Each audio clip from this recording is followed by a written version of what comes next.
wa ala alihi wa sahbihi wa mawalah, la haula wa la quwwata illa billah. Asyhadu an la ilaha illallah wa asyhadu anna Muhammadan abduhu wa rasuluh.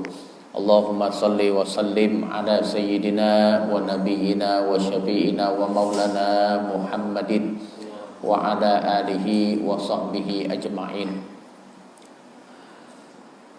Yang kami hormati pun Allah muliakan Ketua DKM Musholah Nurul Falah Bapak Ustadz Dwi beserta staf dan jajaran, Bapak Ustadz Syafi'i yang kami hormati, Bapak-bapak, ibu-ibu, hadirin yang dimuliakan Allah.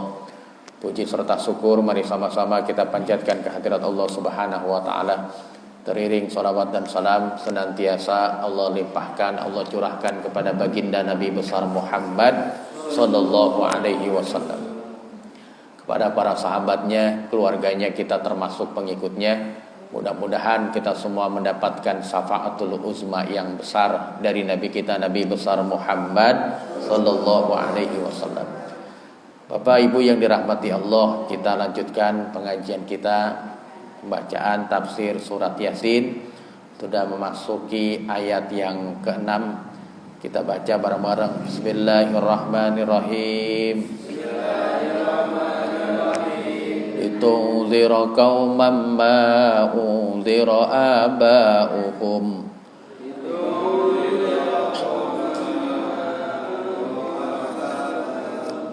fahum ghafilun. Laqad haqqal qawlu ala aksarihim fahum la yu'minun. Aksarihim fahum la yu'minun. Litunzira qauman ma unzira aba'uhum fahum ghafilun. Agar kamu memberi peringatan kepada kaum yang bapak-bapak mereka belum pernah diberi peringatan.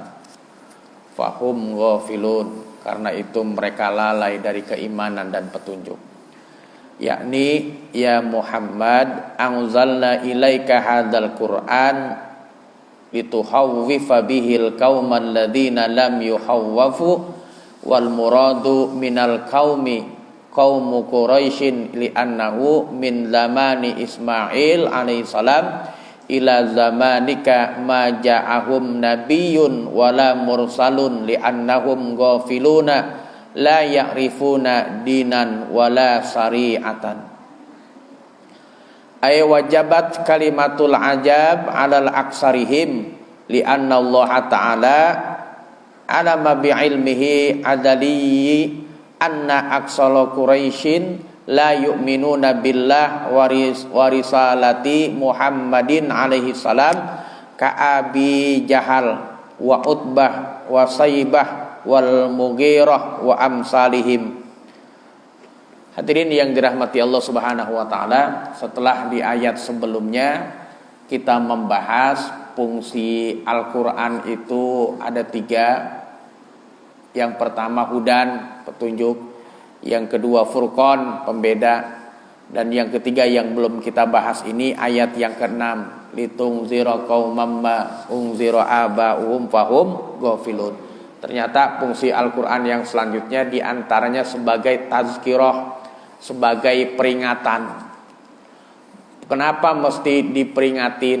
Kenapa mesti diancam bahasanya? Fahum ghafilun, biar kita kagak lalai, biar kita enggak lalai.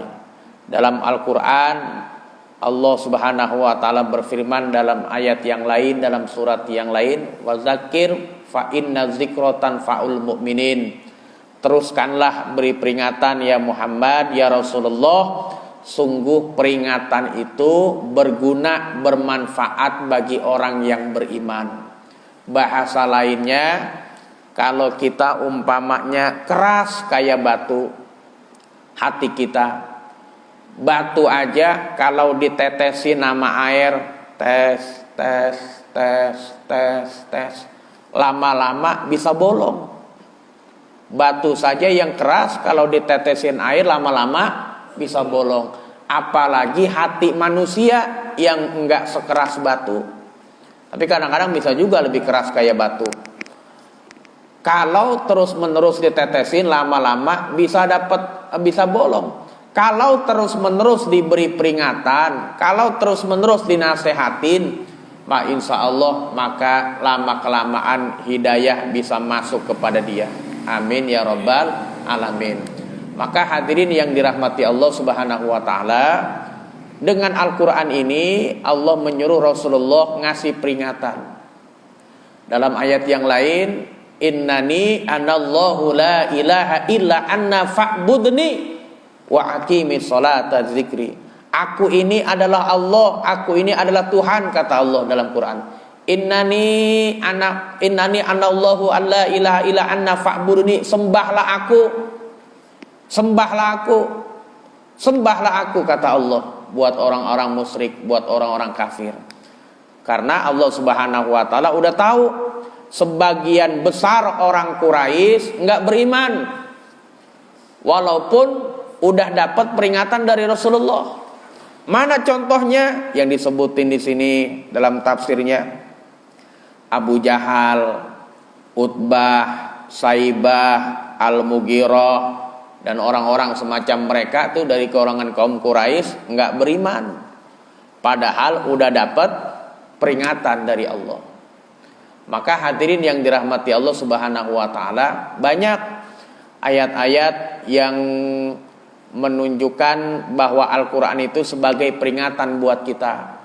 Kalau orang yang belum beriman diperingatin sama Quran, disuruh beriman. Kalau orang yang sudah beriman, banyak juga ayat-ayat Quran yang menyuruh kita untuk mawas diri, untuk waspada.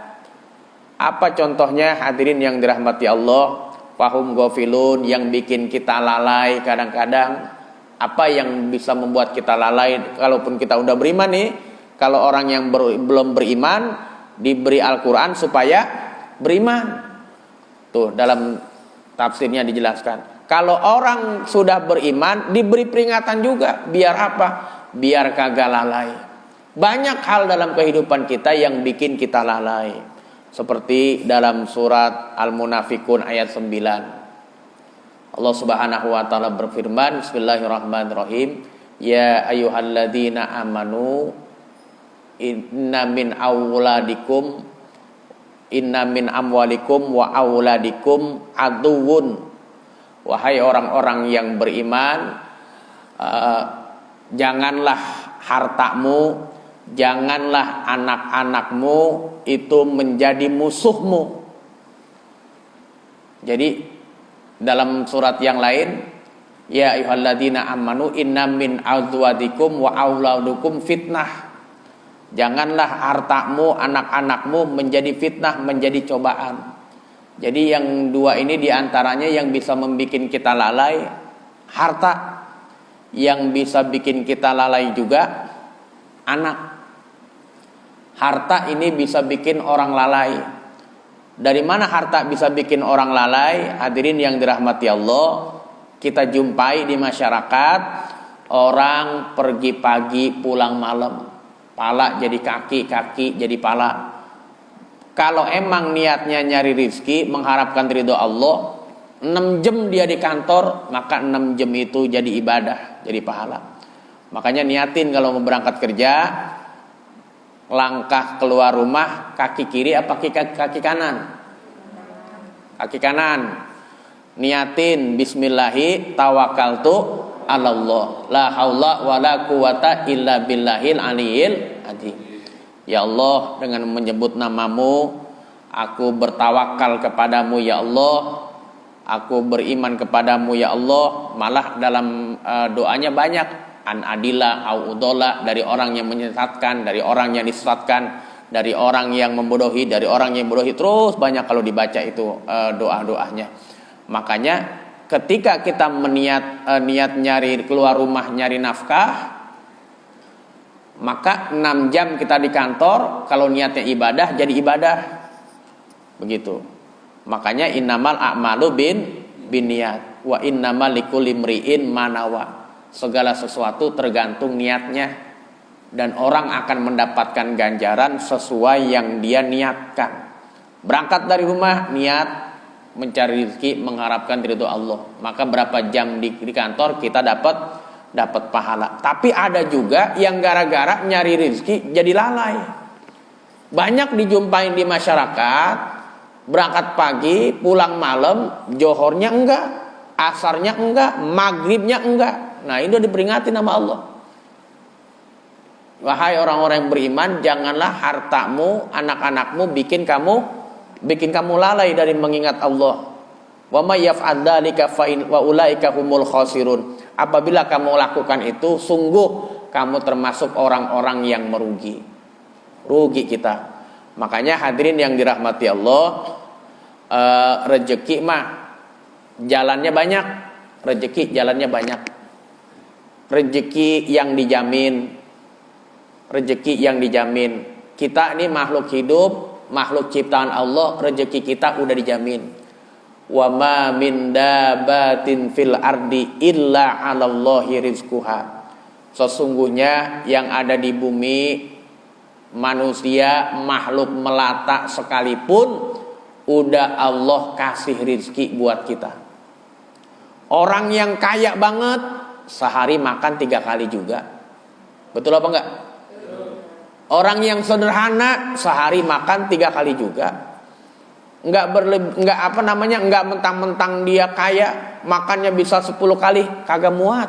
Enggak muat. Mentang-mentang dia miskin, makannya cuma sekali, enggak juga. Banyak hadirin yang dirahmati Allah yang gara-gara Covid enggak punya pekerjaan beda sama enggak punya penghasilan. Betul? Kerja belum tentu menjadi jaminan. Orang yang enggak kerja selama dia hidup, insya Allah rezekinya dijamin sama Allah. Tuh, makanya kita jumpai di masyarakat, walaupun dia enggak punya pekerjaan, alhamdulillah kalau ditanya, udah makan? Udah. Berapa kali? 3 kali. Itu belum termasuk bakso, somai, ketoprak, apalagi banyak amat ya. Iya, tuh belum lagi ntar tuh apa namanya itu ketan kali 3 kali ada gitu. Tuh udah dijamin sama Allah, rezeki kita udah dijamin. Maka mohon maaf hadirin yang dirahmati Allah, dalam kitab hikam dijelaskan, sungguh celaka kamu, nggak bijaksana kamu. Kenapa nggak bijaksana? Ngejar sesuatu yang udah dijamin sama Allah sampai sebegitunya. Ngejar-ngejar sesuatu yang udah dijamin, rizki udah dijamin. Kamu ngejar-ngejar sampai segitunya, pala jadi kaki, kaki jadi pala, sampai melupakan ibadah. Tapi kamu kagak kejar sesuatu yang belum dijamin. Apa yang belum dijamin? Surga. Yang belum dijamin surga, hadirin yang dirahmati Allah. Kalau surga udah dijamin, ngapain kita sholat, ngapain kita puasa? Aku udah pasti masuk surga, begitu. Nggak usah sholat, nggak usah puasa. Ini yang kadang-kadang hadirin yang dirahmati Allah kita salah. Sesuatu yang udah dijamin kita kejar mati-matian, tapi sesuatu yang belum dijamin kadang-kadang kita cuekin. Na'udzubillah min jali. Makanya hadirin yang dirahmati Allah, kalau bahasanya kalau emang itu rezeki kita, ikan yang ada di laut, ikan yang ada di sungai itu bakalan nyampe sama kita. Udah ada tulisannya, udah ada tulisannya. Ini ikan mujair buat si A, si B, si C. Dari mana tahu tempatnya? Nyampe ke kita. Tapi kalau bukan rezeki kita, udah di depan mulut, jatuh. Udah di depan mulut, jatuh. Ya, jatuh. Ambil kagak? Kadang-kadang kagak diambil. Emang kenapa? Ya makan gemplong, gulanya jatuh, lo kan dipungut. Ternyata gula yang jatuh dari gemplong itu rezekinya semut. Rezekinya semut. Kata semut, alhamdulillah gue dapat ketiban gula. Itu gula kalau kita lihat Pak, walaupun dikit yang gotong puluhan. Semut yang gotong puluhan. Tuh, wa ma min dabatin fil ardi illa 'alallahi rizquha. Tidak ada satupun di muka bumi ini makhluk melata sekalipun udah aku jamin rizkinya. Makanya kalau kita makan di mana-mana nih, makan nasi uduk kek, makan apa kek, kan kadang-kadang kita pakai sendok tuh nggak bersih, bener kan ya? Pasti ada yang kesisa dikit, 5, 4, 3, 2 butiran nasi. Niatin apa ya Allah? Saya niat buat ngasih makhlukmu yang lain. Apa makhluk Allah yang lain? Nanti dicuci sama yang punya warung, dicuci, ngalir di selokan. Itu rizkinya buat siapa? Kadang-kadang buat ayam, kadang-kadang ada ikan, kadang-kadang ada bakteri. Itu jadi ladang amal secara tidak langsung buat kita. Jangan sampai gara-gara begitu nasi jadi disia-siain. Jangan. Ini mah yang kagak yang kagak bersih banget. Kadang-kadang makan kan nggak terlalu nyisa ya.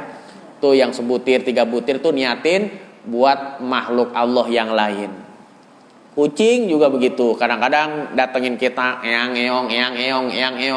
Kasih. Jangan sampai kagak kita kasih. Apa itu palanya, apa itu dagingnya. Maka hadirin yang dirahmati Allah, kalau sampai kita kasih, dia juga bakal doain kita. Insya Allah. Tuh rizki yang dijamin. Yang kedua, hadirin yang dirahmati Allah, ada rizki karena bersyukur. Rizki karena bersyukur. Dalilnya mana? Surat Ibrahim ayat 7. La in sakartum la azidannakum wa la in kafartum illa adabi lasadid. Inna adabi lasadid. Kalau kamu bersyukur, maka akan aku tambah. Tuh, berarti ditambah rezekinya. Kalau kita bersyukur ditambah. Kalau kita kufur, ingat ajabku amat pedih. Maka ketika seseorang umpamanya dia Gojek, hari ini dapat sekian, dapat 60.000. Jangan bilang, ya kecil amat. Jangan lihat kecilnya. Tapi lihat dari siapa itu pemberian. Dari Allah. Dari Allah. Sekian banyak ratusan ribu orang yang pelanggan, kenapa bisa nyantol ke kita? Itu udah Allah yang ngasih. Maka jangan bilang kecil amat ini. Kalau bilang begitu, maknanya enggak bersyukur. Kata Allah, gua kasih kecil aja enggak bersyukur, apalagi gua kasih gede, udah kecil aja dah. Gitu terus susah terus. Karena yang kecil kagak disyukurin. Kalau yang kecil disyukurin, alhamdulillah ya Allah, walaupun ini segini, ini adalah rezeki darimu. Kata Allah, cakep juga akhlaknya. Gua kasih dikit bersyukur, gua kasih banyak aja dah, pasti bakalan tambah bersyukur. Terus makanya rezeki salah satunya bisa tambah sebab bersyukur. Rezeki salah satunya tambah dengan sebab bersyukur. Bahkan ada yang namanya sujud syukur. Sujud syukur. Dapat apa aja, dapat nikmat apa aja, sujud syukur. Dapat nikmat, sujud syukur. Terhindar dari bencana, sujud syukur. Itu diajarin sama Rasulullah.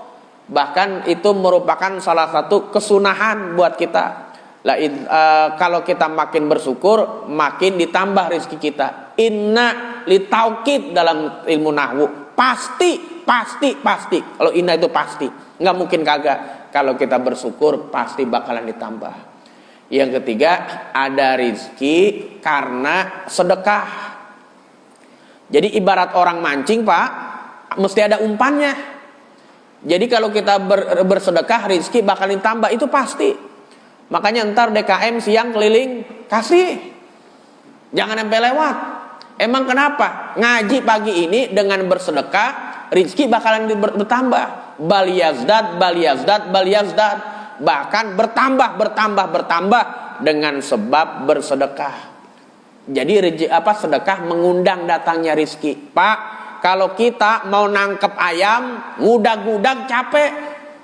Betul gak? Mau nangkep ayam, kita udag-udag, makin kabur dia. Apalagi ayam biang punya anak, dipendel kita. Mau ngapain anak gua lu? Dicatek dia, apa namanya? Sama ayam? Dipatok? Iya. Mau nangkep ayam, ngejar-ngejar, capek, lari ke sono, nggak dapet.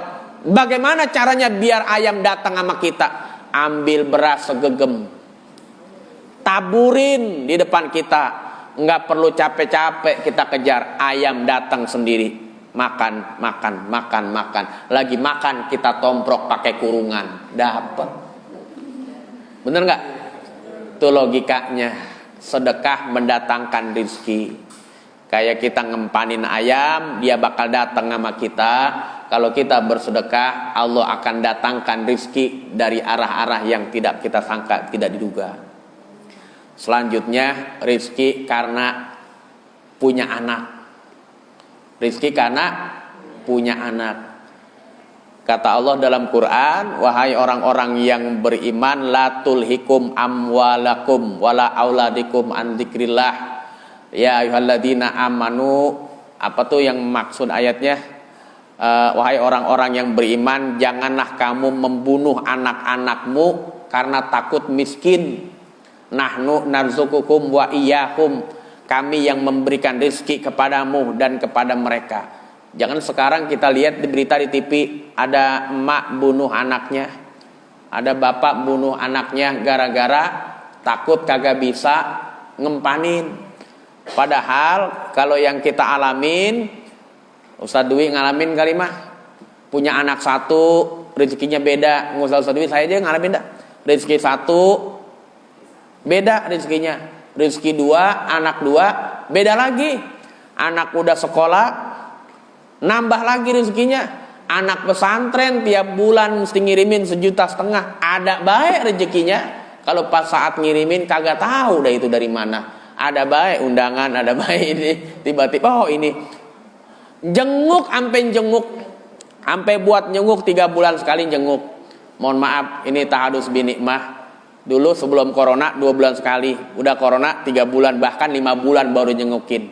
Itu dari mana? Dari Ciputat ke Pandeglang. Ongkos bayar udah berapa duit? Bawa mobil, belum tol.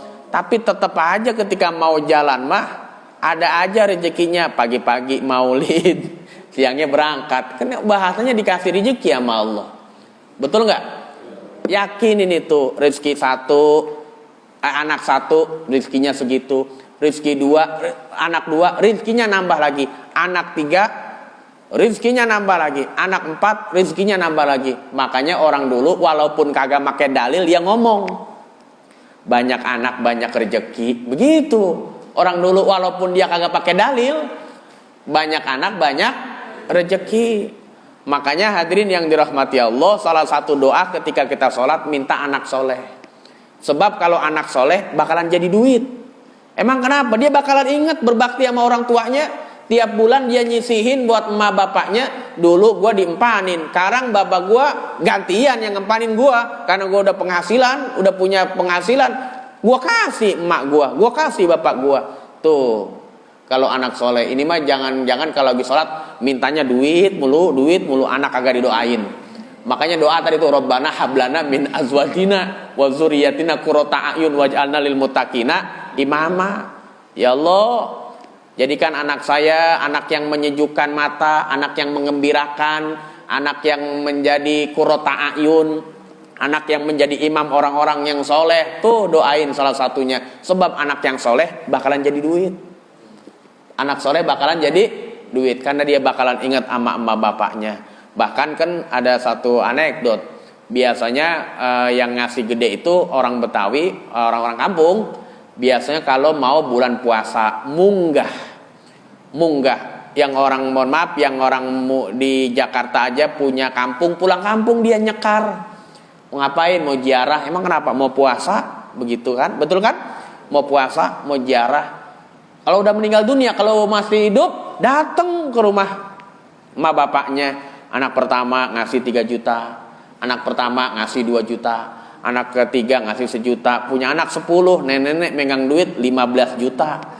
Nangis dia. Lu kenapa nangis? Gue sedih. Emang kenapa?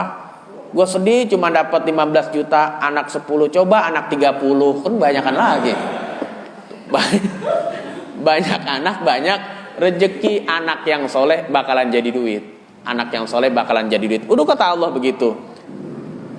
Rezeki karena anak. Yang selanjutnya hadirin yang dirahmati Allah, rezeki karena menikah. Rezeki karena menikah. Jadi bilangin sama yang jomblo-jomblo, ada nggak yang jomblo di sini? Nggak ada. Rezeki karena mohon maaf ya, ada yang janda juga. mohon maaf ya, kali aja kita nggak tahu, siapa tahu ada jodohnya. Amin ya robbal Bu, kalau ada jodohnya bakalan ada rezekinya. Kata Allah dalam Quran, jika kamu miskin, yughnihumullah, aku yang akan mengkayakan bagi kalian. Itu bagi orang yang belum nikah. Kalau nikah bakalan ditambahin rezekinya sama Allah. Logikanya kalau sebelum nikah orang jomblo nih, orang laki nggak kepikiran beli piring. Saat KPI nggak kepikiran beli piring belum nikah. Nggak kepikiran kan ya? Nggak kepikiran beli kulkas, nggak kepikiran beli kompor. Tapi ketika udah nikah, mesti beli kompor, mesti beli kulkas, mesti beli piring, mesti beli itu. Ditambahin rezekinya sama Allah. Alhamdulillah. Ada lagi rezeki karena berusaha. Alaisa lil insanu illa ma syaa. Tidaklah manusia mendapatkan kecuali yang dia usahakan. Makanya salah satu jalan rezeki adalah berusaha. Dagang, bisnis dan lain sebagainya, itu salah satu bentuk usaha. Dari situ bakalan Allah kasih jalan pintu rizki. Ada juga pintu rizki karena bertakwa. Ya Allah, karena bertakwa. Wa may yattaqillaha yaj'al lahu makhraja wa yarzuqhu min haitsu la yahtasib. Kalau kalian bertakwa kepada Allah, akan aku kasih rizki dari arah yang tidak disangka, tidak diduga. Akan aku kasih jalan keluar bagi persoalan kalian yang kalian hadapi. Syaratnya bertakwa dulu. Bertakwa sama Allah. Bertakwa sama Allah. Maka itu hadirin yang dirahmati Allah, sekali lagi mohon maaf, harta jangan sampai melalaikan kita dari mengingat Allah. Karena rezeki udah dijamin. Yang belum dijamin itu surga. Yang mesti kita kejar-kejar surga.